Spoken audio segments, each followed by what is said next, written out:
Bien Le sûr. philosophe que vous êtes, on est entré directement de plein pied dans le débat. On verra dans quelques instants des tweets échangés entre Caroline Dehaas et la ministre. On parle d'argent, on parle de budget, d'interministériel. Vous, le philosophe, vous regardez la société avec un peu de hauteur.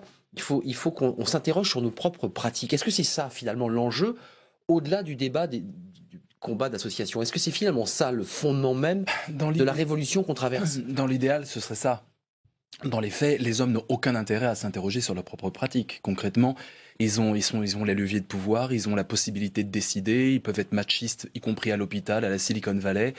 Il y a un corporatisme masculin tellement puissant et tellement ancré qu'on n'a aucun intérêt d'un point de vue cynique, et je dirais presque mercantile, d'un point de vue de hiérarchie, on n'a aucun intérêt à se remettre en cause. Et donc la seule possibilité pour que les hommes se remettent en cause, indépendamment de l'opportunisme, puisque évidemment un président aujourd'hui, après tous les scandales qui a eu lieu, par opportunisme, ne peut que plaider la lutte contre le sexisme, même si c'est intéressant qu'ils disent qu'on est dans une société malade du sexisme. Les mots sont forts et c'est très important de l'ancrer. Mais concrètement, et c'est ce que je disais dans L'homme expliqué aux femmes, ce qui a un peu choqué des gens, mais quel avantage les hommes, si on parle de corporatisme masculin, auraient à s'interroger, à sortir de leurs pratiques. Souvent, j'interviens dans des grands groupes invités par des femmes en général, pour Parler au cadre. Oui, pour développer les talents féminins et les femmes à haut potentiel, les inciter à prendre le pouvoir. Et apparemment, la doxa, l'opinion commune qui est répandue là-dedans, c'est que les femmes ont une conscience limitante, elles n'osent pas, comme leurs collègues hommes, prendre le pouvoir. Réagissez, parce qu'il y a le débat de balance ton porc qui n'est pas suivi forcément d'une plainte, parce qu'on ne va pas forcément au commissariat.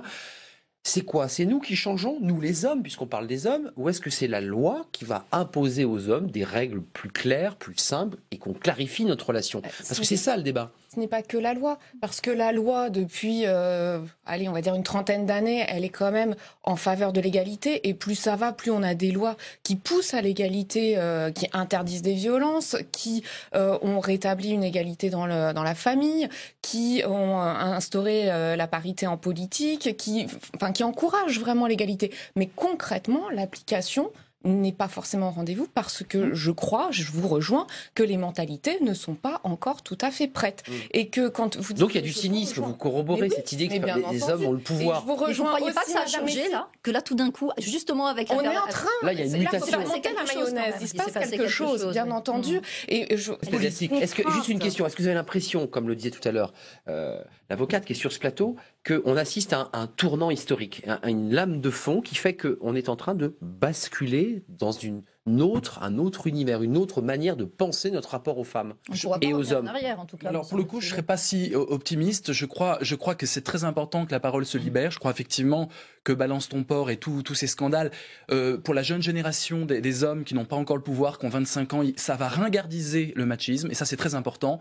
Il faut ringardiser la figure du conquérant, la figure du guerrier, la figure mal viril. La figure de la virilité associée à j'ai le pouvoir sur les femmes. Ça, il faut le ringardiser. En ce sens, Emmanuel Macron joue un rôle aux antipodes d'un Sarkozy, par exemple, qui me semble tout à fait bénéfique. Ouais. Mais maintenant, il faut aussi faire du testing. Il faut aussi vérifier les faits. Il faut qu'il y ait des rapports objectifs sur les violences conjugales. Il faut vraiment, moi je crois beaucoup au testing, je crois vraiment à un combat proactif pour montrer quand il y a discrimination, y compris dans le monde du journalisme, y compris dans le monde hospitalier, dans tous les secteurs, pas que le harcèlement de rue. Dans le monde ouvrier, disait Le Monde en une, il y a quelques jours. Voilà, et donc ringardiser le machisme, montrer aussi d'autres exemples de virilité. Quand les Inrocks font leur une sur Bertrand Cantat, et avec la complaisance qu'il y a eu autour de cette figure, je ne dis pas qu'il faut le bâillonner ou le censurer, mais il ne faut pas non plus être complaisant. Donc on a encore ce fantasme d'une virilité conquérante. Clémentine Abattu, vous en pensez quoi, vous? Parce que à la fois vous êtes des militantes, des femmes politiques, des avocates, vous êtes des femmes aussi, vous aussi. Peut-être vous avez eu à subir ce type de comportement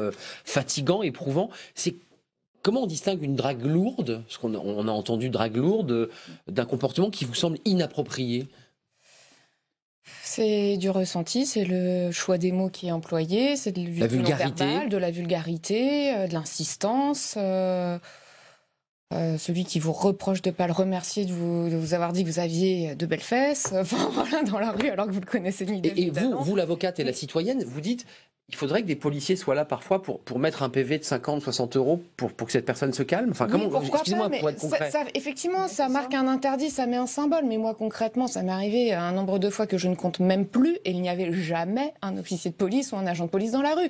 Et puis, s'il y en avait eu un, il aurait certainement été occupé à des choses qui semblent plus graves. Un vol de téléphone ou que sais-je, vous voyez, ou alors faut qu'il l'entende, faut qu'il le voit, parce que c'est pas parce qu'il y a un agent dans la rue qui va Et ça demande... constater. Et une petite formation aussi. Vite, on passe même pas par les tribunaux dans ce cas-là, puisqu'on a une amende. Vincent Massès-Pédès, vous en pensez quoi de ce débat? Parce qu'on a ouvert ce débat, puisqu'il y a un travail sur le harcèlement de rue. C'est important, c'est utile. Alors, ça pose aussi une question de la masculinité face aux femmes, parce que ces comportements-là, toutes les femmes, quand on parle avec elles, l'ont subi. Cette attitude dérangeante, déplacée. C'est très important parce que c'est là où les antiféministes, on va le dire, utilisent justement l'argument de c'est Finkielkraut récemment. Il ne faut pas confondre les avances et la violence, etc. Tout à fait, parce que j'évoquais la drague lourde. Voilà, effectivement. Et puis on ne veut pas peut-être être dans une société où tout se passe sur Tinder et sur des réseaux sociaux et on ne peut pas adresser et faire... Donc c'est très, très important. Moi, je crois qu'il y a deux choses. D'abord, il faut qu'il y ait des hommes féministes. Si on regardise le communautarisme masculin, il faut que des hommes dans la rue, on vit en société, on vit en interrelation. Et donc, alors il y a non-agression à personne en danger, ça existe. Mais il y a aussi l'idée que si une femme se fait agresser, on voit trop souvent des hommes qui pourraient intervenir, qui font la politique de l'autruche. Ça, quand même, ça va pas. Donc là, je pense qu'il y a une solidarité aussi masculine, positive avec les femmes à mettre en place. C'est complètement ringard. C'est complètement ringard de laisser cette violence et en fait d'interdire la rue aux femmes, parce que c'est ça au bout du compte. C'est l'espace public. Les femmes doivent être inquiétées. Et puis, on est quand même à l'heure des technologies. Je veux dire, balance ton porc, c'est sympa, mais filmer son porc et enregistrer son porc, c'est beaucoup mieux. Je veux dire, ceux qui vivent de harcèlement au quotidien, vidéo qui permet de dire, voilà, c'est mais lui. bien sûr, je veux dire, à un moment, il faut qu'il y ait des films qui soient organisés par les citoyens, qu'il y ait un témoignage qui soit audiovisuel, et ça réglera beaucoup de problèmes. Plutôt que le policier qui doit être là au bon moment, eh bien, on enregistre les choses. Alors, ça n'a peut-être pas de valeur à un tribunal, mais ça a quand même une immense force de dissuasion si, de façon massive, la remontée de ces informations et de cette violence faite aux femmes existe sous forme audiovisuelle. Valable ou pas sur le plan du droit? Mais oui. La vidéo possible ou pas sur le plan du droit? Vous venez avec votre téléphone, vous dites cet homme là, je l'ai filmé, mon mari avec 5 heures de vidéo de pervers narcissiques. Ça marche ou pas? Il est impossible d'enregistrer quelqu'un à l'insu de son consentement, ça peut être une infraction pénale. Néanmoins, donc le conjoint violent peut porter plainte? Oui, ça serait possible. Après, le procureur a toujours l'opportunité des poursuites. Est-ce qu'il poursuit ou pas ce délit de captation d'images ou de propos? Est-ce qu'il peut saisir ces images pour les utiliser comme preuve? Oui, une victime peut démontrer la réalité de de l'infraction dont elle est victime en apportant n'importe quel type de preuve, et elle n'est pas soumise, à la différence des autorités de poursuite, elle n'est pas soumise au principe de loyauté des preuves. Donc, effectivement, elle pourrait verser une procédure, et elle peut le faire, un enregistrement sauvage. Après, elle n'est pas à l'abri de poursuites contre elle. Concrètement, ça, je ne l'ai jamais vu, parce que justement, il y a une opportunité. C'est le procureur qui juge, évidemment, qui ne tient pas compte de cette plainte. Mais est-ce qu'il faudrait peut-être... Qu'est-ce que vous en pensez de ce débat-là qui nous anime ce soir sur cette espèce de changement de société? On a le sentiment qu'on est quand même très en retard sur la formation des policiers, des fonctionnaires de police, des personnels hospitaliers. Ça passe par la formation, selon vous? Sur l'éducation, d'abord? Moi, je pense pas. Alors, évidemment, l'éducation, c'est important. Mais encore une fois, je pars d'un postulat et j'ai peu de personnes qui arrivent à démentir ce postulat. Les hommes n'ont pas intérêt que ça change.